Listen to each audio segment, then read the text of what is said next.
Hi there, my name is Annalie Ramirez, and today I'm going to be exploring how gender norms and stereotypes influence the way that political candidates are perceived in the United States. Leadership is often tied to ideas of power, control, and dominance, which our society labels as masculine traits traditionally.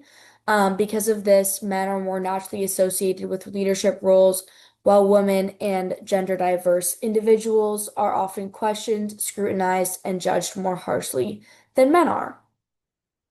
Even though political candidates have similar qualifications, their gender alone can change how the voters, media, and even political institutions view their ability to lead.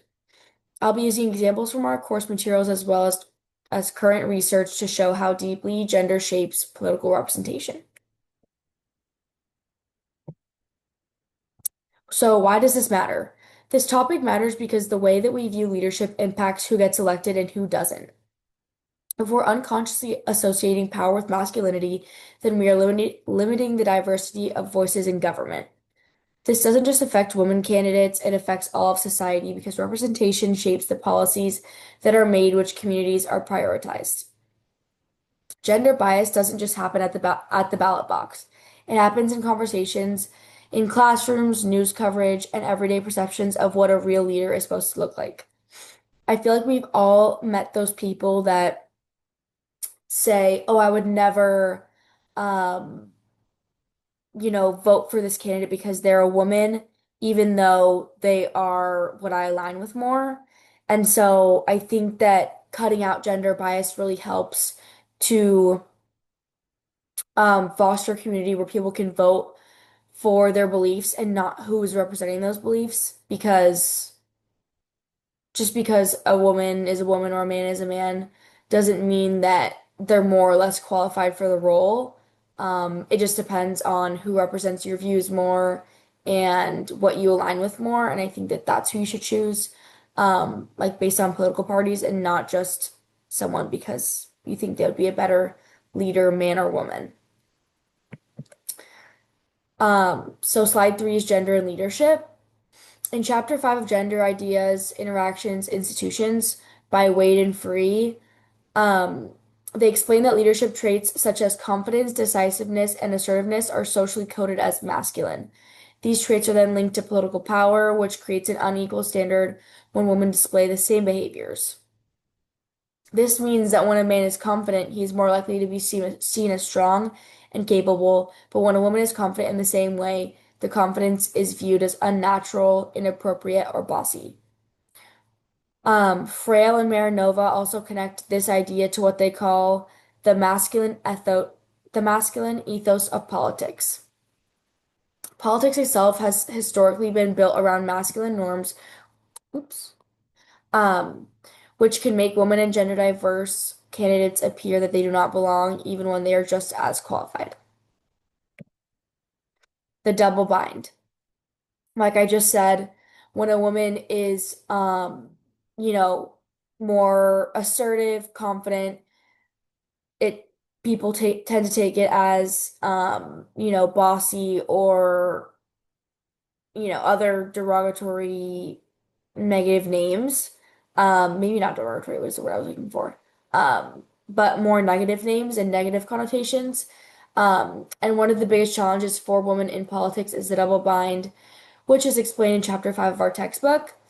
When women are expected to be kind, warm, nurturing, also strong, assertive, and decisive, if they want to be taken seriously as leaders. If a woman is assertive, she may be seen as aggressive or intimidating. If she's emotional or compassionate, she may be seen as weak or unfit for high office.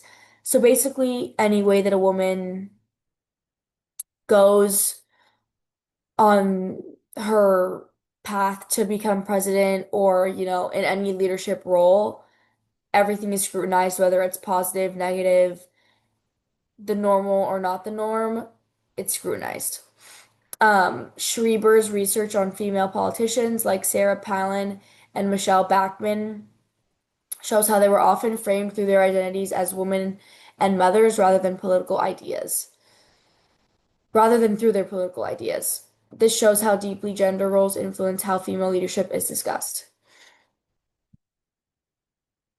The media plays a huge role in enforcing gender bias. In chapter 9 of our books, Wade and Free talk about how women in politics are often evaluated based on their appearance, tone of voice, likability, and family roles. Meanwhile, male candidates are more commonly judged on their knowledge, authority, and political strategy. This this difference in coverage creates an unfair playing field. When headlines focus on a woman's clothes, personality, or looks, it takes attention away from her policies and qualifications.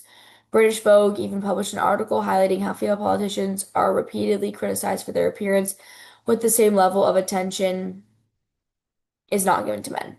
So, like I have here, there's a photo of one of these politicians running in 2019, and people were talking about not her ideas, but how she should be wearing different things or being more revealing to get more of a popular vote.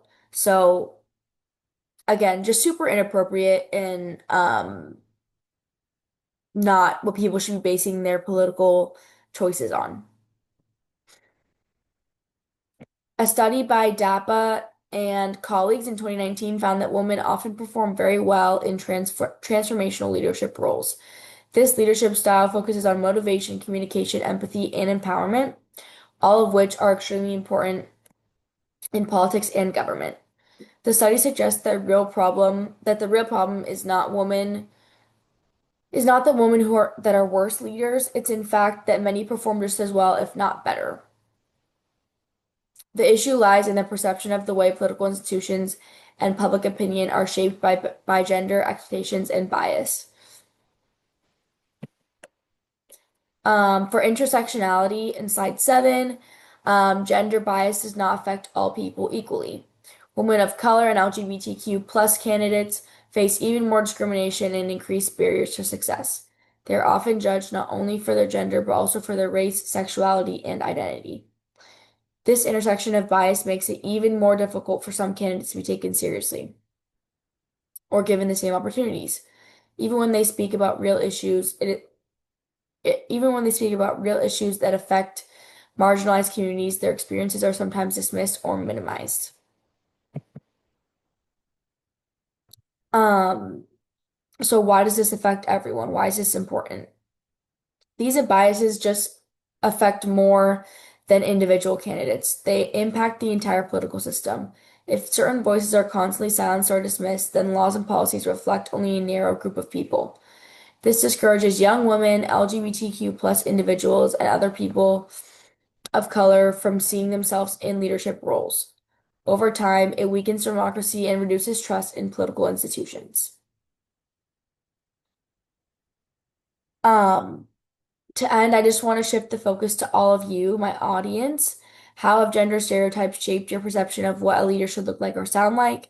Have you ever been judged in a political, sorry, have you ever judged a political candidate based differently um, on their gender or appearance without even realizing it? And how would you feel if your abilities or intelligence were constantly questioned because of your gender? My goal with this project is not only to publish My goal with this project is not to push a political side, but to raise awareness of the unconscious biases that influence us all. Recognizing these patterns is the first step in creating a more fair and inclusive political system. Thank you for listening.